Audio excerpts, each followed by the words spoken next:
Si tu veux la vérité brute, c'est que si tu es incapable d'encaisser ce paradoxe et de l'intégrer dans tous les aspects de ta vie, alors tu souffriras constamment, et tu seras toujours obligé de sauter de nouvelles opportunités en nouvelles opportunités. Ce que je vais dévoiler là, et ce dont on va parler là, c'est ce qui m'a permis d'abord de trouver la bonne opportunité pour changer de vie, d'avoir la patience, d'avoir l'intensité de le faire, et d'aujourd'hui récolter les résultats. Donc soyez attentifs. Parlons d'un point commun de tous les gens qui ont de la réussite dans tous les domaines du monde, que ce soit spirituel, sportif, financier, familial, social, bref. Le spectre est très large. Il ne laisse pas les petits obstacles obscurcir l'avenir et les grands objectifs. Un des points communs que je vois et que j'ai vu dans un cas de figure que je connais bien, qui est celui de notre activité. Notre activité, elle a des promesses qui sont honnêtement inégalables. Et tu pourrais te dire que c'est vrai, que c'est pas vrai, peu importe. Moi je sais que j'en suis personnellement avec ma femme, ma famille et des dizaines de personnes que je pourrais citer, dont je pourrais citer les revenus, la qualité de vie dans mon organisation, donc des gens que j'ai formés personnellement ou qui ont été formés dans mon organisation, pas juste des gens que je connais, mais des gens que je côtoie quotidiennement. On en est les exemples vivants. Donc elle a des promesses absolument inégalées en termes de qualité de vie, de bienfaits, de tout ce que tu veux.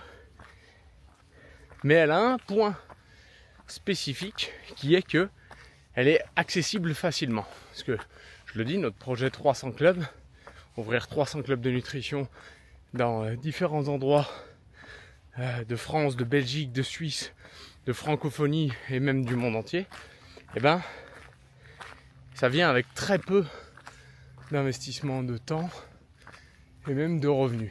Donc typiquement, pour démarrer notre business, c'est quelques dizaines d'euros. Ça paraît dingue parce que quand tu regardes tout ce qui se fait, quand tu regardes les gens qui montent des entreprises classiques, etc., il y a bien un point commun, c'est que l'investissement de départ, il coûte cher.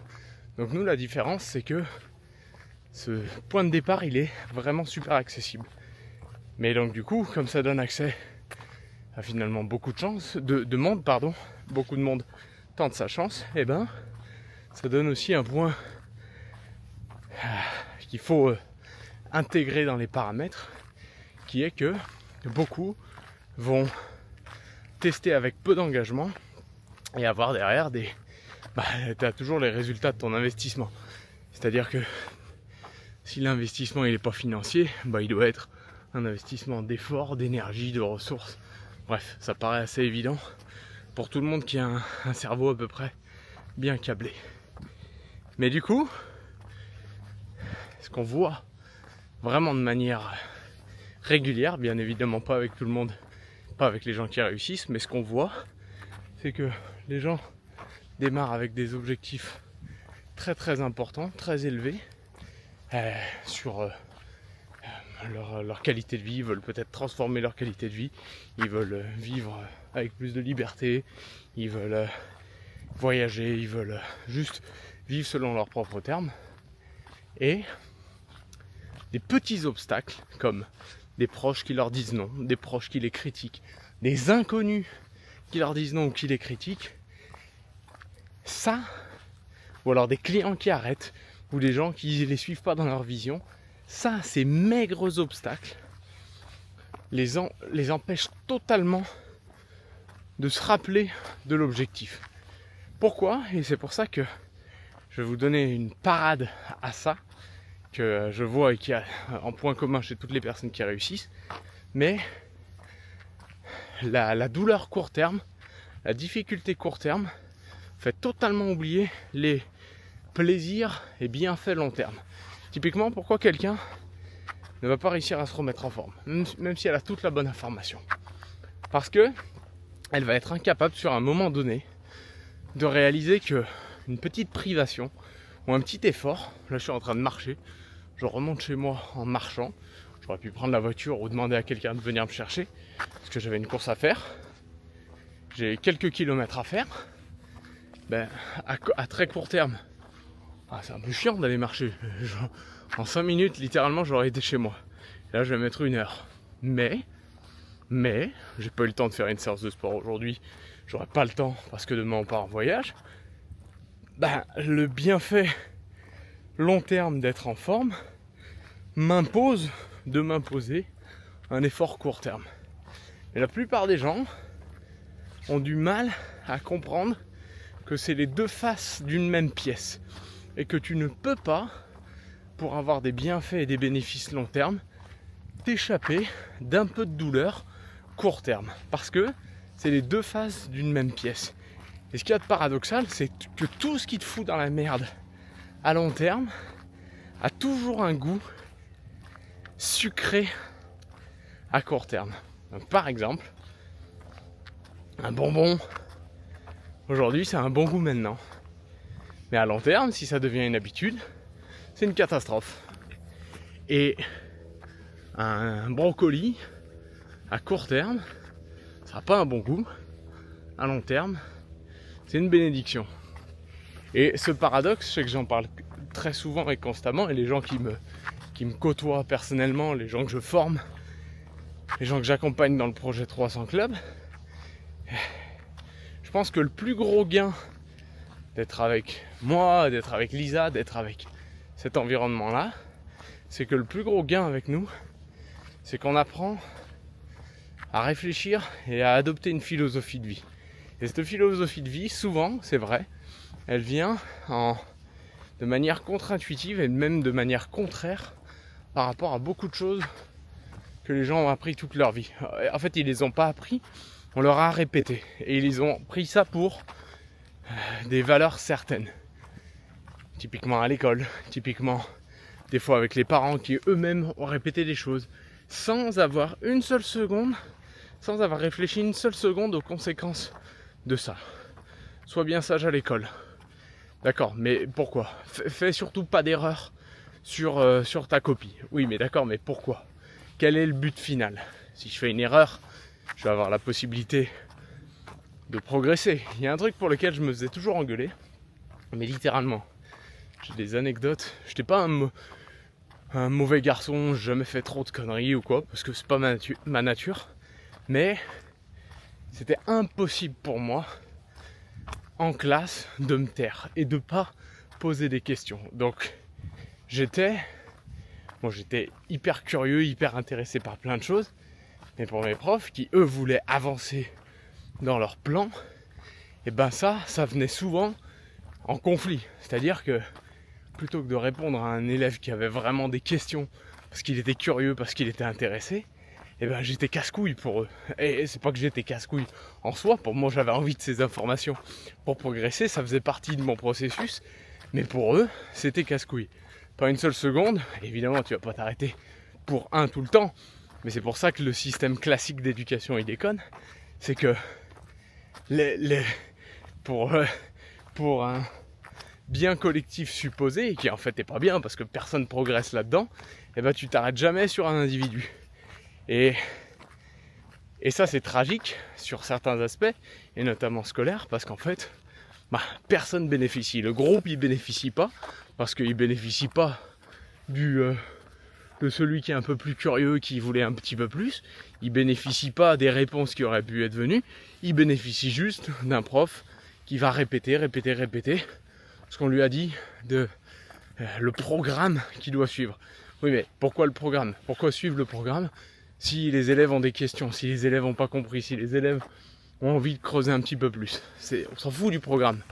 Et le but de l'école et du système scolaire devrait être l'apprentissage. Mais non, le but du système scolaire, c'est que tu aies intégré tout le programme. Bref, autre conversation. Mais du coup, moi, dans cette époque-là, j'étais, alors que je faisais rien de mal, mais j'étais un petit peu vu des fois comme un casse-couille sur ces questions-là, parce que j'étais incapable de me taire. Et ça, évidemment, c'est pas un comportement qui était très célébré, dirons-nous. Donc, la raison pour laquelle je disais tout ça, on va dire, je me suis un petit peu perdu en chemin, mais en même temps, moi je fais ces vidéos, vous l'avez vu, vous l'avez compris, j'espère, pas pour devenir une star, pas pour devenir un influenceur, mais je crois profondément plusieurs choses.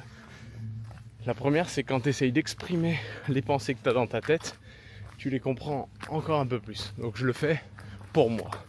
Et la deuxième chose, c'est que je pense, je sais que je suis loin d'être parfait, mais je suis assez sûr aussi que au travers de mes différentes expériences et réflexions et ce que j'ai fait dans ma vie, même si je suis très loin de ce que je veux faire et de où je veux aller, eh ben, j'ai développé une certaine philosophie de vie qui, selon moi, a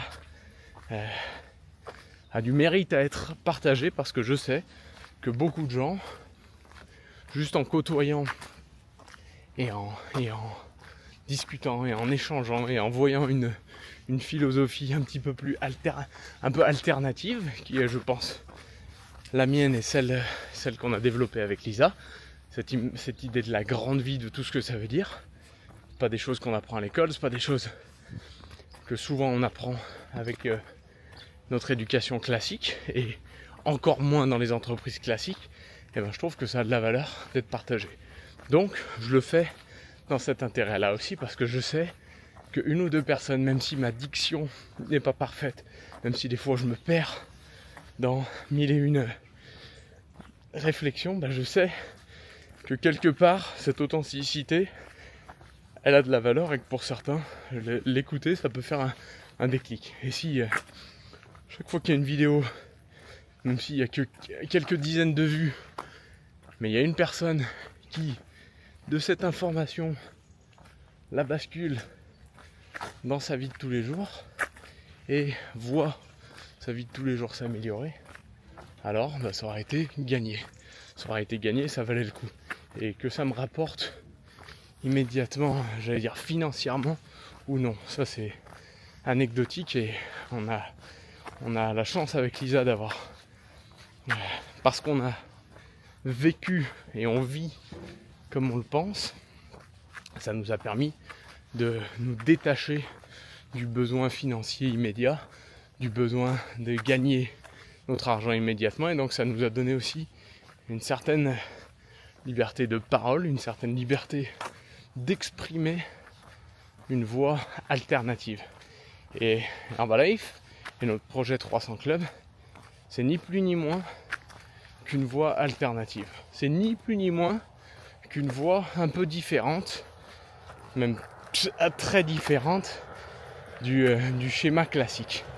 Et moi je suis fier de ça et j'aime ça. Et donc le point de départ de cette vidéo, c'était de dire que je vois au quotidien beaucoup de gens se priver des bénéfices long terme parce que l'apparence court terme est difficile, problématique ou exigeante. Alors que c'est les deux faces d'une même pièce, et que pour passer de l'un à l'autre, il faut passer par l'un pour avoir l'autre.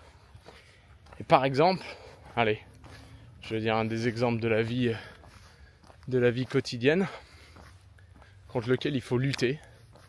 Bien sûr que c'est plus facile que quelqu'un ait mâché le travail pour vous, que vous acceptiez les opinions et les informations de telle ou telle personne ou de tel ou tel groupe ou d'un gouvernement ou je ne sais quoi. Parce que c'est plus facile, parce que ça ne demande pas un effort. Ça ne demande pas un effort d'analyse, de réflexion, de temps, de patience, etc. Que les idées mûrissent. Mais le prix à payer de ça, de cet aspect confortable, de cet aspect facile et de cet aspect immédiat, le prix à payer, selon moi, il est trop cher, parce qu'on vit sa vie sans suivre son code de valeur personnel. Et pour moi, ça a un prix énorme. Alors qu'en faisant le chemin inverse, en acceptant de d'abord réfléchir, d'abord penser, d'abord vivre ses propres idées, faire son propre chemin, avoir ses propres réflexions, mener ses propres tests, tentatives, et bah ouais, sur le court terme, tu passes un peu pour quelqu'un de différent, mais tu vis selon ton propre code à toi, pas celui qu'on t'a imposé, mais celui que tu as décidé pour toi. Voilà. Ça m'a fait passer un petit peu de temps de cette longue marche que j'aime particulièrement. J'aime tout. J'aime le désert, j'aime la plage, j'aime la nature, j'aime la montagne, j'aime la forêt. J'aime absolument tout. Et il faut avoir cette capacité d'apprécier tout ce qu'on a autour de soi et de comprendre qu'il n'y a pas un truc parfait. Mais voilà. Mais surtout, ce que j'aime le plus, c'est d'avoir le temps de faire ça. On est, alors je vous parle, on est mardi, en plein milieu de l'après-midi. J'ai demandé à personne d'aller marcher, j'ai demandé à personne, ou il n'y a personne qui m'a demandé de faire cette vidéo, il n'y a personne qui m'a imposé quoi que ce soit, il n'y a personne qui m'a dit non, tu peux pas prendre ce temps-là, parce que ce temps-là, il faut que tu travailles. Non. Et quand vous démarrez avec nous, moi, ma promesse long terme, pas ma promesse immédiate, je vais pas mentir, parce qu'il faut passer par une phase de travail. Et ma promesse long terme, c'est qu'en suivant ce que je vous dis, vous aurez et vous vivrez cette vie d'option et de choix. C'est ça le projet 300, c'est ça le fond du truc.